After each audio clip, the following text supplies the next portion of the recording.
GS Max, bản đồ GS. Chúng ta sẽ đi tìm hiểu về cái khái niệm về bản đồ GS, cái lợi nhuận, lợi ích chúng ta sử dụng cái bản đồ GS này để làm gì. Trong cái bài này thì chúng ta sẽ tìm hiểu sự khác nhau giữa bản đồ giấy và bản đồ GS. Chúng ta đi tìm hiểu những cái mô tả về cái feature là gì, layer là gì, data frame là gì, đúng không? Chúng ta đi tìm hiểu những cái đặc tính của bản đồ GS là như thế nào. Ví dụ ở đây những cái đặc tính là những cái dynamic symbology and scale, có nghĩa là gì ạ? Những cái biểu tượng hóa cho những cái đối tượng của chúng ta là đợi. Tỷ lệ bản đồ của chúng ta là đợi, đúng không? Chúng ta có thể dễ dàng thay đổi được biểu tượng của các đối tượng, dễ dàng thay đổi được tỷ lệ thể hiện của các đối tượng, và cái gì ạ? Có thể xác định được vị trí của các đối tượng một cách chính xác. Chúng ta có thể lưu trữ lại cái hiện trạng cái bản đồ của chúng ta ở bất kỳ thời điểm nào mà chúng ta sử dụng nó, đúng không? Chúng ta có thể biết được các thông tin hiển thị của cái đối tượng đó bằng cách là chúng ta sử dụng những công cụ truy vấn từ cái bản đồ GSF của chúng ta, đúng không? Đây là cái slide cho chúng ta biết được bản đồ giấy và bản đồ GS nó khác nhau ở chỗ này. Bản đồ giấy là gì? Chúng ta có thể nhìn thấy tất cả các thông tin trên đó đi, chúng ta có thể thay đổi được nó. Còn bản đồ GS là gì? Nó thể hiện các đối tượng dưới dạng số, chúng ta có thể di chuyển nó, thay đổi màu sắc của các đối tượng này, đúng không? Là gì? Chúng ta có thể tương tác với cái bản đồ đó, chúng ta phóng to thu nhỏ, tương tác với bản đồ đó. Thì đây là cái khác nhau giữa bản đồ giấy và bản đồ GS, đúng không? Đúng không? Anh chị nắm được chưa?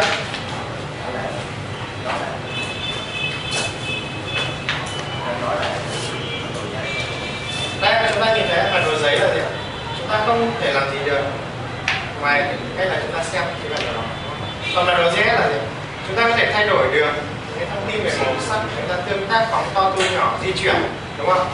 Đấy là bản đồ GS, đúng không?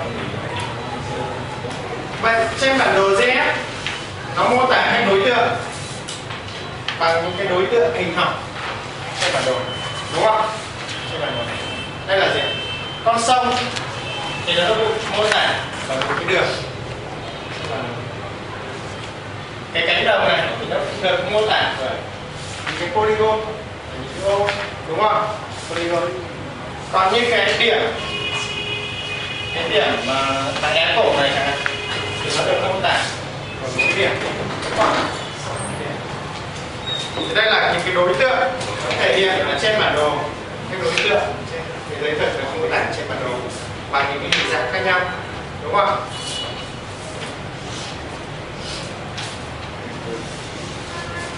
Thì những cái đối tượng này nó được thể hiện bằng những cái dạng hình học khác nhau, nó phụ thuộc vào chính người dùng, đúng không? Chính người dùng. Ví dụ tôi mô tả trên cái bản đồ du lịch thì cái bãi đá này nó được mô tả bởi cái dạng polygon, đúng không? Cái bản đồ du lịch để làm gì? Để giúp cho những cái du khách đến cái vùng đó là chúng ta biết là cần đi du lịch qua những vùng đấy như thế nào, đúng không? Như vậy là nó phụ thuộc vào cái người xây dựng cái bản đồ. Tôi muốn mô tả cái bãi đá này bằng polygon thì tôi sẽ sử dụng polygon, đúng không?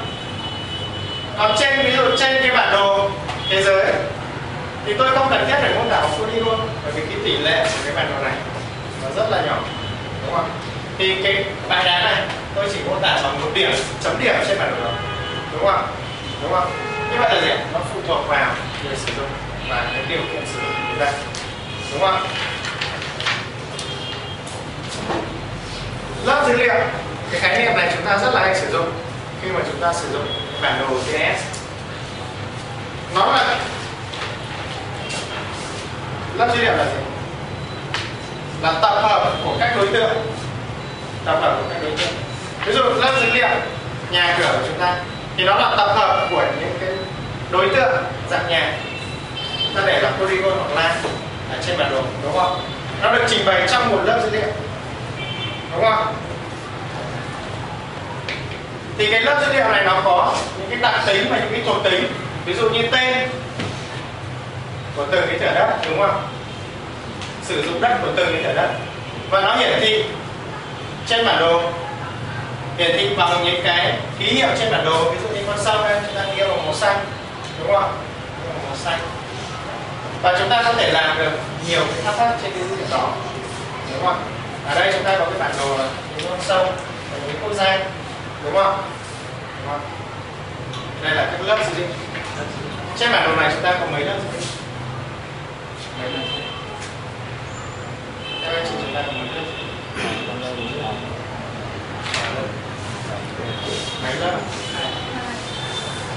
Chúng ta chưa thể khẳng định được 2 hay 3, đúng không? Đây chúng ta thấy này, nó có cả ranh giới thì nó có thể có thêm cái lớp đường ranh giới, hoặc là nó có thể sử dụng luôn polygon và ranh giới trong cái khu vực đó, đúng không? Thì nó có thể có 2 lớp dữ liệu là lớp line và thể hiện các con sông, và lớp polygon là thể hiện quốc gia. Nó cũng có thể có thêm một cái lớp dữ liệu nữa là cái lớp nền thể hiện bằng màu xanh, đúng không? Đúng không? Lớp biển, đúng không? Lớp sea. Có thể quá, đúng không? Có thể quá.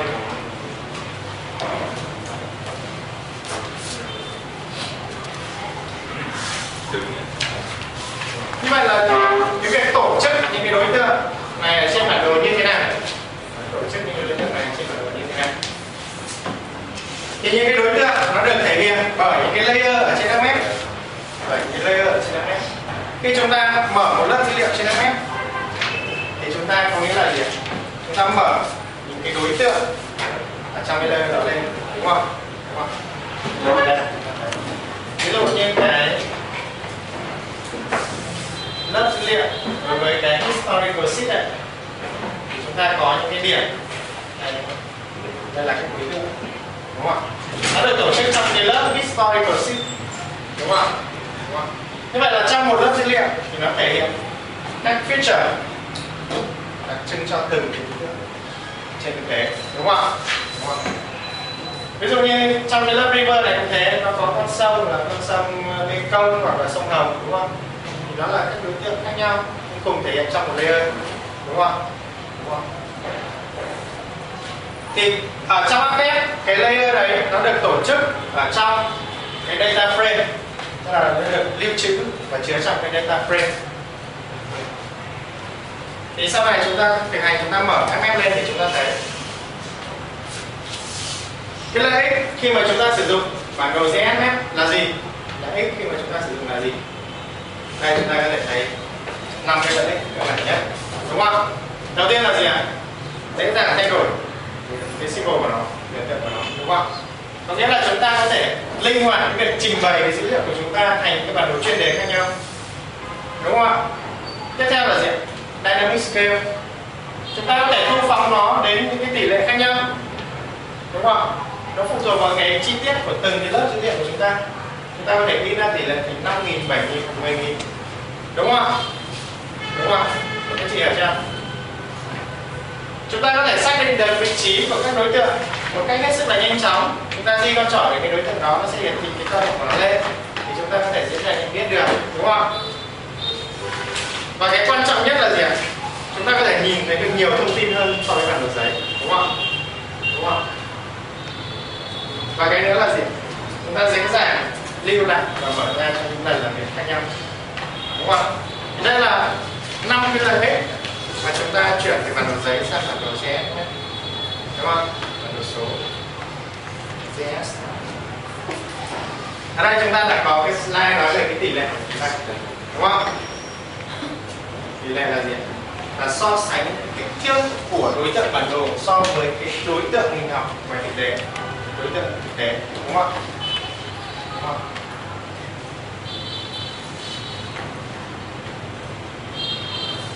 Đúng không? Chúng ta hình dung được chưa? Rất là đơn giản, đúng không?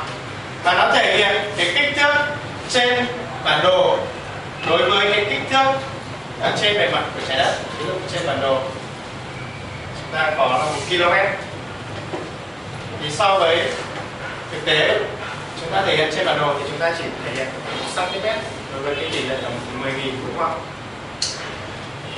Tức là hai cái khoảng cách này nó tham chiếu lẫn nhau thông qua một cái tỷ lệ, đúng không ạ? Gọi là tỷ lệ bản đồ. Như vậy là trong cái bài này chúng ta cần nắm được cái gì ạ? Và cần làm được cái việc gì? Đó là chúng ta có thể thay đổi biểu tượng cho lớp dữ liệu, đúng không? Sử dụng HMS để sử dụng cái công cụ định vị ở trên HMS, tool pen, phóng to thu nhỏ, đúng không?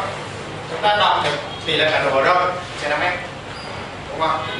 Tiếp theo là sử dụng công cụ identify để chúng ta biết được cái ngôi nhà đó có phải là nhà của Ninh hay không, đúng không? Là công cụ hỏi đáp. Tiếp theo là chúng ta sử dụng cái hyperlink để chúng ta link đến cái ngôi nhà đó với cái ảnh của Ninh để chúng ta kích vào đó chúng ta thấy luôn được hình, đúng không? Đúng không? Vậy là trong cái bài này chúng ta sẽ phải làm